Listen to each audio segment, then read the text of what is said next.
আমি যখন পাগলের মতো হয়ে সেদিনের ওদের হাতে তালির মতো অনুকরণ করে করে আমি এই ইসলামী সঙ্গীতটা পড়ছিলাম, হঠাৎ দেখি সিরিয়া থেকে কিছু হাজি আসছে। ওরা আমাদের ৩-৪ জনের পড়া দেখে বাংলাদেশি সিরিয়ার ওরা আমাদের সাথে এসে বলতে লাগলো, তালাল বদরু আলাইনা মিন সানিয়াতিল হুদা। কি যে দারুণ! ওখানে বুস্তানুল মুস্তাবাল ওই জায়গার নাম, সানিয়াতুল বেদার গেট, খেজুরের বাগান। আজও খেজুর গাছ আছে, সেই খেজুর গাছ না থাকলেও এখনকার খেজুর গাছ আছে। ওটা হলো মসজিদে কুবার পাশে।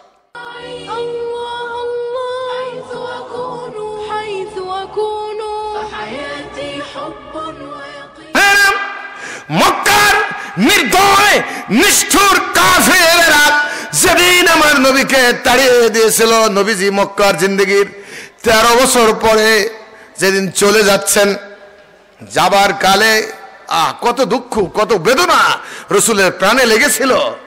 জহুফা নামে একটা জায়গা আছে, জহুফা। কোন জায়গাটার নাম? আল্লাহর দরগা। কোনটা? কোন কোন? জহুফা। হ্যাঁ বলেন কি নাম? বৈর্গজয় রস্যু হয় হসন্ত ফয় আকার, জহুফা। বলেন কি নাম? জহুফায় গেছে। এই আয়াতটা নবীজির মক্কা জিন্দেগির শেষ, মদিনা জিন্দেগির স্টার্ট, অর্থাৎ মক্কা আর মদিনার মাঝখানে নিয়ে জিবরাইল হাজির হয়েছিলেন। আমার ভাইরা, জহুফায় যখন গেছে, আল্লাহর নবী দেখেন, আল্লাহ নবী যে দেখেন জহুফা থেকে মক্কার একটা পথ দেখা যায়। অনেক সময় আঁকা বাঁকা পথ, তে মাথায় চৌ মাথায় যে একত্রিত হয় না, যে এক জায়গা থেকে 4-5 দিকে রাস্তা গেছে। আবার ভিড়া আল্লাহ নবী জহুফায় যে দেখে মক্কার পথ দেখা যায়, মক্কার রাস্তা দেখে আবার নবীজি আর কান্না সামলাইতে পারেন নাই। আরে আমার মায়ের দেশ, আর আমার বাবার দেশ, আমি নবীর কেন জায়গা হইনি আমার মায়ের দেশে? কি অপরাধ করেছি আমি? ওখানে চোর থাকতে পারে, গুন্ডা থাকতে পারে, খুনি থাকতে পারে, সন্ত্রাসী থাকতে পারে, জঙ্গি থাকতে পারে, আর আমি নবী জীবনে তো কোনো একটা মানুষের গায়ে কোনোদিন থাপ্পড় দিয়েছি মক্কার মানুষ কেউ বলতে পারবে না। জীবনে একটা মিথ্যা কথা বলেছি, কেউ কোনো রেকর্ড দেখাতে পারবে না। কারো ফাঁকি দিয়েছি, কেউ বলতে পারবে না। জীবনে কোনো দিন মিথ্যা বলেছি, কেউ দলিল দিতে পারবে না। আমি তাহলে কেন বিতাড়িত হয়ে গেলাম? চোখের পানিতে আমার নবী দাড়ি ভিজে যায়, বুক ভিজে যায়। আমার আল্লাহ রব্বুল আলামিন আর সে মুআল্লায় আর বরদাস্ত করতে পারেন নাই। সাথে সাথে জিবরাইলকে বলছে, জিবরিল জলদি জলদি জহুফায় যা, আমার নবীকে জিজ্ঞাসা কর আমার নবী কি তাহলে মদিনায় যাইতে চায় না? কান্দে কেন? আল্লাহ তো জানে, কিন্তু দোস্তের মুখের কথাটা শুনতে মজা লাগে। যাও যাও, কেন আমার নবী কাঁদতেছে? নবী কি যাইতে চায় না? জিবরাইল এসে সালাম দিয়েছেন, ইয়া রাসূলুল্লাহ, আল্লাহ সালাম দিয়েছেন, জানতে চেয়েছেন আপনি কাঁদেন কেন? আপনার মনটা কি মদিনায় যাইতে চায় না? আল্লাহ রসুল বলেন, না জিবরাইল, আমার মন চায় না, আমি কখনো কাবা ছাড়তে চাইনি। এই জন্য হাদিস শরীফ প্রমাণ করেছে, কাবা ঘরের পাথরের দেয়াল আল্লাহ নবী 2 হাত দিয়ে জড়িয়ে ধরেছিলেন। ওই রাতে যখন চলে যাবেন, 2 হাত দিয়ে জড়িয়ে ধরে কাবাকে নিথর নীরব ওই পাথরের দেওয়ালকে আল্লাহর উদ্দেশ্য করে বলছে, হায় রে আমার প্রাণের কাবা, আমার মন কোনোদিনও চাইনি তোমারে ছেড়ে আমি মদিনায় যাব। আমি तमाम পৃথিবীর সমস্ত জমিনের চাইতে তোমাকেই উত্তম মনে করি। আমি চেয়েছিলাম তোমার কোলে বসে আমার মহান প্রভু ডাকবো সারাটি জীবন, কিন্তু তোমার সন্তানেরা আমারে থাকতে দেয়নি, তাই আমি মদিনায় যাই। আমি কখনোই তোমাকে ছাড়তে চাই না, আমার মন চায় না। কাবারে আল্লাহ যদি কোনোদিন ইচ্ছা করে, আল্লাহ যদি রহমত করে, আমি আবার ফিরে আসব। এভাবে কেঁদে কেঁদে নবী গেছেন জৌফায় যে মক্কার পথ দেখে আরো কেঁদেছেন। এখন জিব্রাইলকে আল্লাহ ওহী নাজিল করে বললেন, ইন্নাল্লাযী ফারাদা আলাইকাল কুরআন লারাদ্দুকা ইলা মাআদ। ও নবী, তোমার চোখের পানি আমি আল্লাহ দেখেছি। নবী তুমি কেঁদো না, তোমার চোখের পানি আমি সইতে পারি না। তুমি কেঁদো না, তুমি কেঁদো না নবী, তুমি কেঁদো না। আমি তোমাকে মক্কার থেকে সারা জীবনের জন্য মদিনায় পাঠাচ্ছি না। অল্প কয়দিন তুমি মদিনায় থাকবে, তারপরে আমি আল্লাহ রব্বুল আলামিন তোমাকে আবার মক্কায় ব্যাক করাবো এবং তোমার মায়ের দেশ, তোমার বাবার দেশ আমি তোমার দখলে দেব। তুমি তখন মক্কার হেড অফ দ্য স্টেট হয়ে যাবে। জোরে জোরে কোন সুবহানাল্লাহ। নবী চোখের পানি মুছে ফেলুন, দুঃখের দিনের পরে সুখের দিন আবার আসবে ইনশাআল্লাহ। ভাইরা আমার, আমাদের দুঃখের দিনের পরেও সুখের দিন আসবে। এদেশের ইসলামের মানুষ, কোরআনের মানুষ যারা, তাদেরও সুখের দিন আল্লাহ দিবে। সুবহানাল্লাহ কোন। কোরআনের ফতোয়া, ওয়ালাল আখিরাতু খায়রুল লাকা মিনাল উলা। নবী তোমার প্রথম অবস্থার চাইতে শেষের অবস্থা হবে ভালো। যারা তাড়িয়ে দিয়েছিল মাত্র 8 বছরের মধ্যে আল্লাহর নবী মক্কায় 10,000 মিলিটারি নিয়ে ব্যাক করেছিলেন। কত হাজার? গেছিলেন তো 2 জন, আবু বকর আর আল্লাহর নবী পালিয়ে গেছিলেন। আঁকা বাঁকা পথ বেয়ে বেয়ে বেয়ে বেয়ে মদিনায় গেছিলেন। দীর্ঘ 13 দিন পর মদিনায় পৌঁছেছিলেন।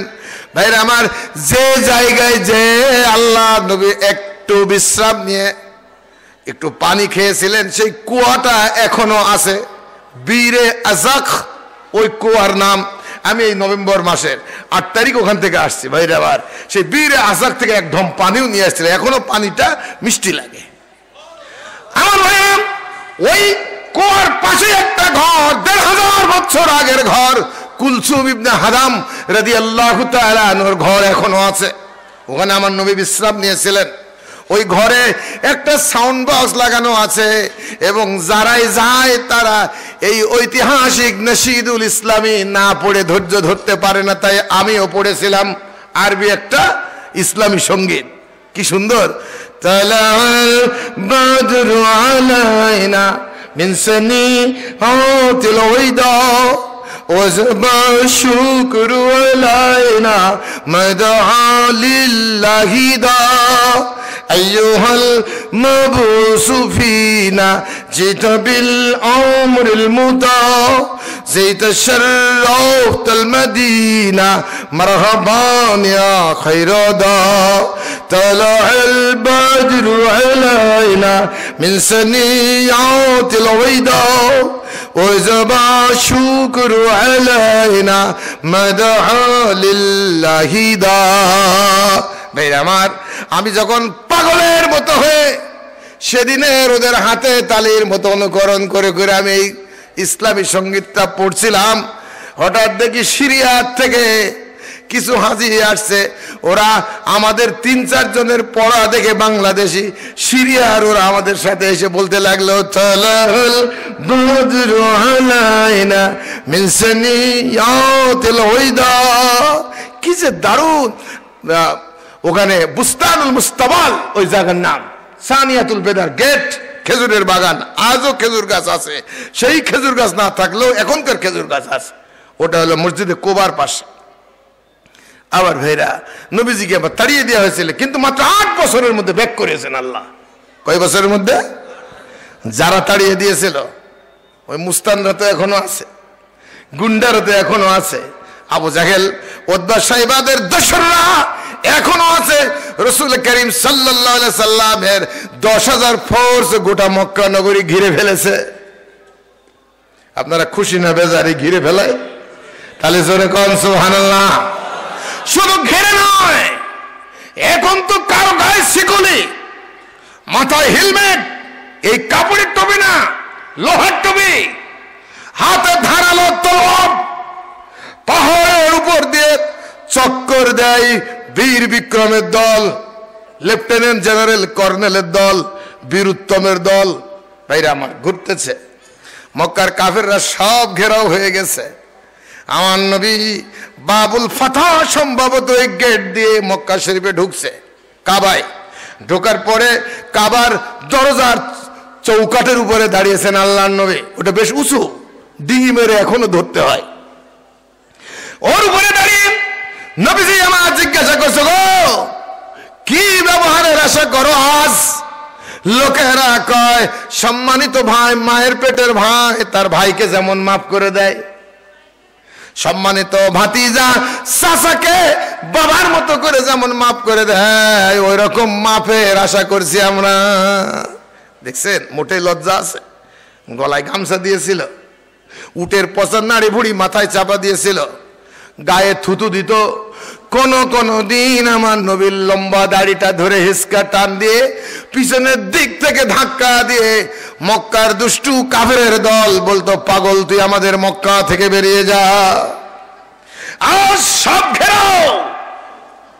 শুধু এই শাহাদাত আঙ্গুলি আল্লাহর নবী যদি ইশারা দেয়, সমস্ত কাফেরগুলোর কাল্লা কেটে মুহূর্তের মধ্যে জমিনে লুটিয়ে পড়বে। কারণ 10,000 তলোয়ার সাহাবীদের হাতে।